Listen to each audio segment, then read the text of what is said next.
get the meditation book, get the meditation app, close your eyes, see yourself in the presence of the shaykhs, say, I'm nothing, and then send your light into my heart. And when we learn to negate ourselves, a very powerful light comes. Without that, when you are by yourself, who's there? Your nafs and shaitan.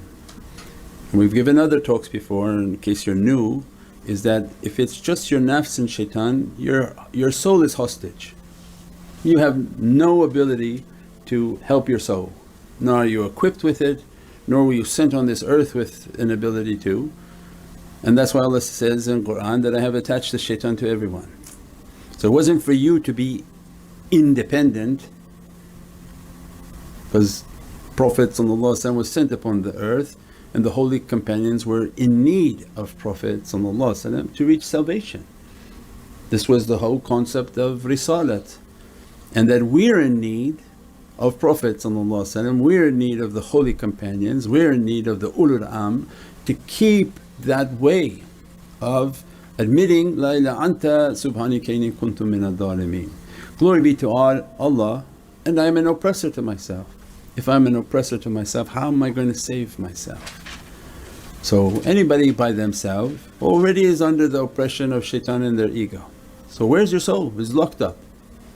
So the whole concept of tafakkur and contemplation is that I need to have the presence of the shaykh, and I have to sit and negate myself that I'm nothing. I'm asking for the presence of the shaykh, and that send a light into my heart and let me to feel that presence and feel that light, let me to do my awrad, let me to do breathing practices. And you go over the tafakkur teachings, and what happens when their light begins to hit you? We just described. Physically they can take a laser and point it at you and just sit there pointing with you until you smell your flesh burning, and then it'll go deeper, right? They have lasers that will cut metal. They have a laser saw where they just zoom, and they can even do with water now. Because it's under pressure and it's a directed energy. So a directed energy weapon can hit you and go straight through you in a second or a flash of a second. But what about now something from the heavens that has no intention to hurt you? Means that the heart of the believer is like a directed energy, that as soon as you call upon that light to be present with you, Allah has given to them, وَكُنُوا مَعَ صَادِقِينَ, have a taqwa, have a consciousness, and keep the company of my truthful servants.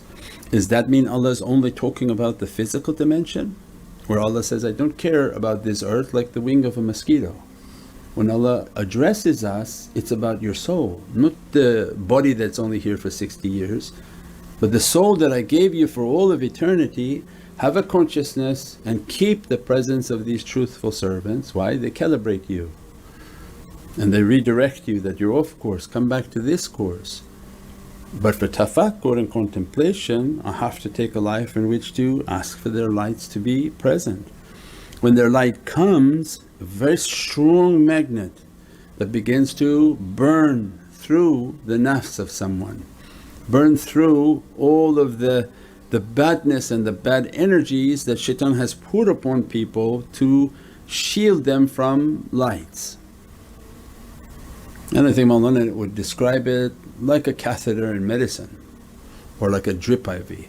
They have to hit you and begin to make a process and an opening into a person. Once that opening is established, they can put a drip line and begin to feed you from a source of light and source of energy. But everybody has a very negative shield all around them that shaitan has put upon them of bad character and bad actions. Now they show these sea creatures, when they go into the ocean, they have so many crustaceans upon them that they can't breathe and they're like sinking, and people have to jump in and save the turtles, save the whale and take everything off of them. What about insan in the ocean of dunya, when every type of crustacean is upon themselves? What happens with that? And that becomes then the tafakkur. When the person is making tafakkur and contemplating, the energies are coming, burning in through, And if they make that connection and burn through it, then a light is established, a means is established in which to facilitate that movement of light within the individual. If we looked at it like in medicine, it's like you check into a hospital and you're very sick. First thing they do in the hospital is what? They put you on the bed and they put an IV so that they can give you the nutrients you need. And through that same IV, if you need medicine, they're not going to keep shooting you with things, they just put it into your IV. And Mawlana described, same thing for you just to understand that when you establish this connection, something will be opened upon the servant so that they can keep injecting what's necessary of lights and of barakah and tajallis, that the servant can grow in their energy, can be blessed within their energy, all by the permission of Allah. And this is what Prophet gave to his companions and what the companions gave as an inheritance to the tariqahs. Our tariqah is based on the teachings of Sayyidina Abu Bakr as-Siddiq. That's it, Siddiq al-Mutlaq. And out of all tariqahs, Naqshbandiyat al-Aliyah is the highest one, the soul of all tariqahs, and under the authority and the gift from Sayyidina Abu Bakr as-Siddiq. So this is their way, this is the way of the heavens, and this becomes a means in which to keep our lives blessed and protected, inshaAllah.